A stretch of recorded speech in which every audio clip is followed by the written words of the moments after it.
Good morning, counsel. Good morning. I'd like to reserve 2 minutes, please. Sure. My name is Tim Henkel. I'm co-counsel for the appellant Estoril, and may it please the court. Conducting a de novo review of the record in this case, this court should hold that the trial court erred in granting summary judgment when the association failed to satisfy its burden of proof that there was no genuine issue of material fact.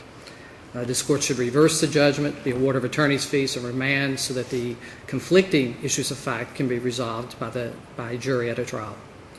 Under Section 16.1, subsection C of the Master Covenants, which is the controlling contract document in this case, Estoril, which was considered the office lot owner under the Master Covenants, had a right to establish rules and regulations, including the right to charge reasonable use fees. Estoril had the right, which it did exercise, to charge the condominium unit owners at the Estoril Avenue condominium for parking in Estoril's garage. Liberally construing the Master Covenants as required under Section 1.2 of the Master Covenants, the record evidence does show that Estoril did attempt to regulate conduct, to give notice of those regulations to the association, and that is all that is required. How did it do that? They did that in a variety of ways. They charged. They sent out an invoice. They sent out bills. So the first establishment of the regulation is to send out a bill? No, Your Honor, it was So not. how did they establish the regulation or the rule that required charging for parking? In chronological order, what they first did is the condominium documents. They put in an overview spreadsheet. They put in budgets that $117,000 was to be paid for parking. What the trial court did was weigh that evidence and say, I don't really understand it. I haven't really looked at it, but I don't really understand what that means. That's a fact issue. The court should have seen the $117,000, which is a separate charge from the 16.4 assessment. Well, didn't the trial court take the position that that was parole evidence, and because the contracts were clear and unambiguous, that she could not look at that? She did take the position that notwithstanding a complete absence of evidence from the association and a mountain of evidence from Estoril, that, correct, Your Honor, that the term established rule and regulation, just that clause and nothing else in the Master Covenants, was so clear to Her Honor on summary judgment that she wasn't going to look at anything else, which was the exact opposite ruling she made on motion to dismiss. So that takes us back again to the first question, is how did Estoril establish the rule or regulation that required payment for parking? Correct, Your Honor. What they did was a number of ways. A rich record. First, in the condominium documents, they were in budgets, they were in the overview spreadsheet. They sent out bills. They had meetings with the association both before turnover and after turnover where they said, we're charging you guys for parking. There was a meeting, for example, in November 2008. They said, we're charging for the next 2 years. We, Estoril, as the office lot owner, are approving that. The court said, I give no weight to that at all. Was there a requirement in the Master Covenant that this rule or regulation be established in writing? There is no language, no, Your Honor. The Master Covenants does not discuss the form, does not discuss the manner. It simply has this broad, to be liberally construed language, established rules and regulations, not capitalized, not defined, where elsewhere in the Master Covenants, when we're speaking of a rule and regulation, it's capitalized. So if I were to understand your position to be that the meeting by Estoril and the condo association, during that meeting, Estoril said, we're going to charge for parking. This is how much we're going to charge for parking. If that is to be established by evidence that it was actually discussed orally or verbally, that is a rule and regulation that is established under the Master Covenant? Well, that's one of many efforts, but it was in the minutes. I always get concerned when someone tells me that there are many reasons for doing something one way or the other, because then I start thinking that they're not really sure of any of them. Well, not exactly, Your Honor, because we have a situation here where if they did agree, if that was disclosed during a meeting between the owners, the property owner, Estoril, and the association of the condominium owners, then that would be sufficient to establish a rule or regulation that payment is required for parking in the common elements, or the whatever you call those elements. The general share facilities. To answer your question shortly, yes, Your Honor. Yes. And that meeting, that specific meeting, there was minutes that discussed that very issue. And in your view, that would be sufficient? That alone should be sufficient. And that is because the Master Covenant does not require a writing? Is that what Does you're not saying? require writing. It simply says rules and regulations and establish. In fact, the trial court only focused on the first part of 16.1, where it says the right to establish rules and regulations. The court did not look at the very second clause, which says including the right to charge. We did charge. We sent out bills, we sent out budgets, we sent out overview spreadsheets, we had meetings, we did everything except have a piece of paper that says at the top rule and regulation, which nowhere in the master covenants does it say that that's required. I submit that if it was that clear that a piece of paper saying rule and regulation was needed, Estoril would have done exactly that. The trial court would not have struggled with this issue on the motion to dismiss and denied the association's motion to dismiss, finding that a course of conduct where you tried to charge the parking fee, gave notice to everybody, did it in writing, was still not sufficient, and denied the motion to dismiss. So let me ask you this. Whose duty is it to determine whether or not the rule or regulation was established? Is it the trial court by interpretation of the contract and the documents that result from the contract, or is it the jury's duty as a trial of fact? In this case, it's a jury's duty because the term established rules and regulations is vague, it's general, it's ambiguous. So the trial court should say, do you have anything that you did to try to charge this and to give notice to the association? If there's no evidence, it's issue of law. Isn't contract interpretation the rule of the court? I apologize. Please repeat. Isn't contract interpretation the rule of the court? It is, Your Honor. So I don't understand why you would think it's a jury question. Well, the question is what does it mean to establish rule and regulation? We don't have a definition. It's not capitalized. There's no procedure, no form specified in the master covenants. So Estoril does everything except have a piece of paper at the very top. That's their whole argument. You don't have a piece of paper to show for prior to April 7th, 2011, so therefore you lose. And that's what the trial court held.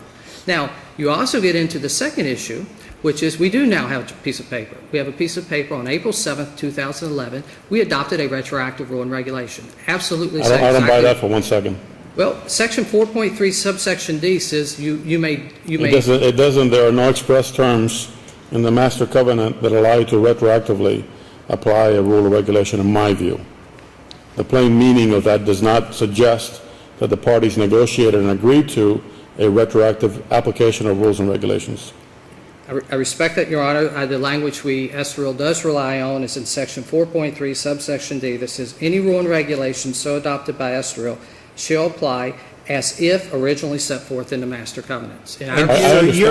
So your interpretation of that, if I understand it, is that you all could wait 20 years, and then after 20 years, you could send a notice to the owners that you are retroactively imposing a charge of $30,000 a year for parking.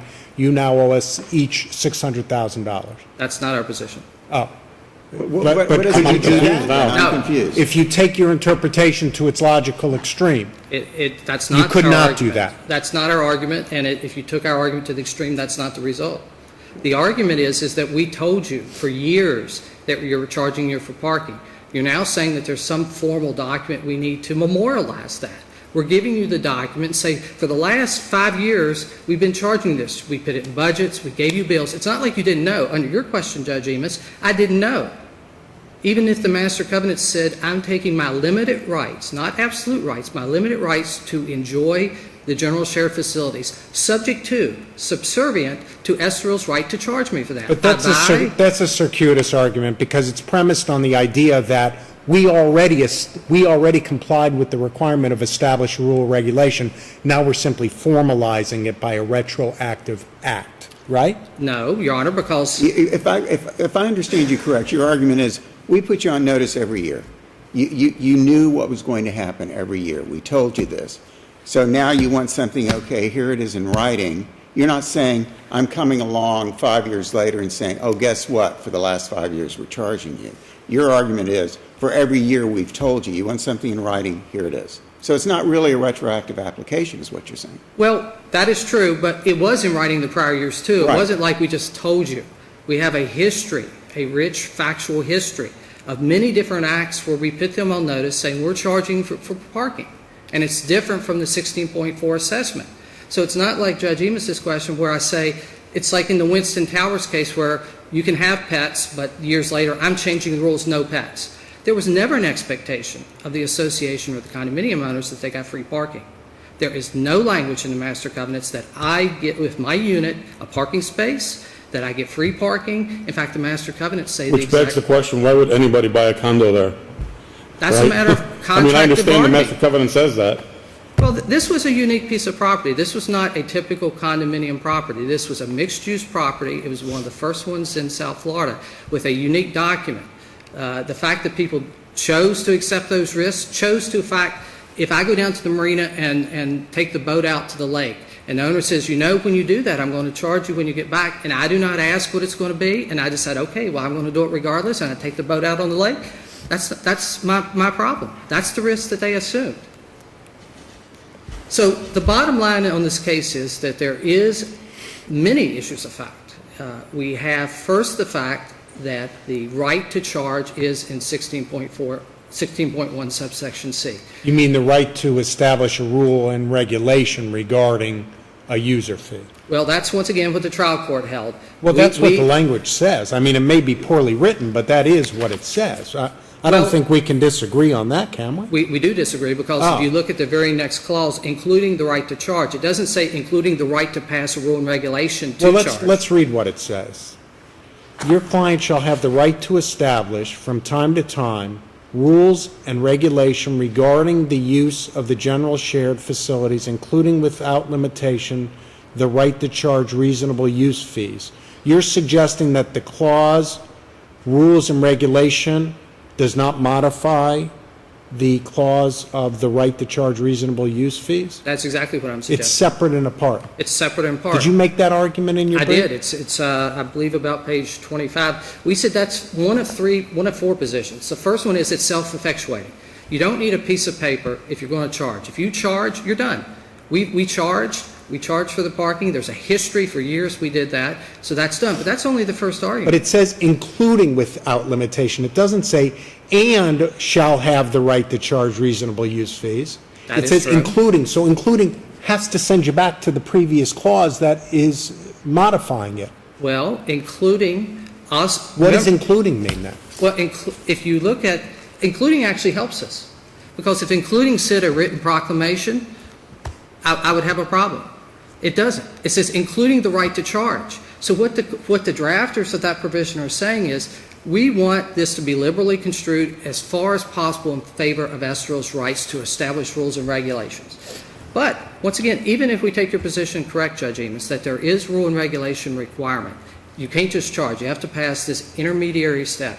We have this. We have a rich history, budgets, bills, meetings. They paid. They paid in 2010 $3,750 per month. 2006, the full year was paid. Your best argument is that you engage in acts and conduct which regulated the right to use the parking facility. Whether it's a regulation or not, certainly you engaged in acts and conduct which was intended to regulate the owner's use of the garage, right? Well, this court will decide what's best, but it's certainly one of our primary arguments is that the right to establish rules and regulations is not defined, and therefore it's broad and general and vague, and therefore our course of conduct should go to the jury, just like in the Mayo case, and I forget the second case, that they say the issue... I know that we're pushing your time a little bit, and with Judge Suarez's permission, I'd like to ask you one more question. What is the effect of the payment of fees in 2006 on our consideration? Does that have any bearing on this? I was reading one of the cases this morning, and I'd be remiss not to mention it, but the case this morning said a developer's conduct may not necessarily be binding on the association. And that was under the control of the developer at the time? That is Right. absolutely true. Turnover was November 1st, 2007. However, it does show an effort by Estoril to charge the fee, and the fact it was paid. Thank you, counsel. Thank you. I'll let you save a couple minutes. We took you over. Thank you, Your Honor. Thank you. Your Honor. Just two quick points. One is we did raise a fourth argument, which I did not get to in my presentation, which was quantum merit. The fact is that the master covenants provide for the right to charge. They do not provide for a right to free parking. The association parked there for years. The argument that Estoril's raised is that you got a valuable benefit, you've not paid for it. The association's only position is you have an express contract, the master covenants that negate that. Under the law, generally, that's true. The difference is there's nothing in the master covenants that give a right to free parking. They talk about what happens when you charge of a rule and regulation. They don't say what happens if you park there and there's not a rule and regulation. You park on someone else's property, you have to pay for it. That's our last ground for reversal. The last point is the rule and regulation and establishment. There's not an objective standard. The trial court said at motion to dismiss, it's a back of a napkin. Summary judgment went the exact opposite. You got to have a formal piece of paper that says that. I'm Estoril. How do I know, do I fall on this side of the line or that side of the line? If I'm looking to charge my parking fee and I read the master covenants, where does it say I have to have a piece of paper that says rule and regulation at the top? It's Well, the just easy not thing there. to do to avoid all of this would have been to set up a rule and regulation and begin charging immediately. Which they Wouldn't did. I'm sorry? Which they did. They just don't have a piece of paper that says that. and exactly as Judge Ema said, they gave notice right when you purchased this property of what the rules were going to be, and people bought there. I would think with a dozen lawyers on each side that somebody would have figured out that setting up the rule and regulation would have been the easy way to avoid years of litigation. But you don't have to answer that. Thank you, counsel. Thank you for your time. Thank We you ask both. that you reverse and on attorney's fees as well. Thank you. Thank you.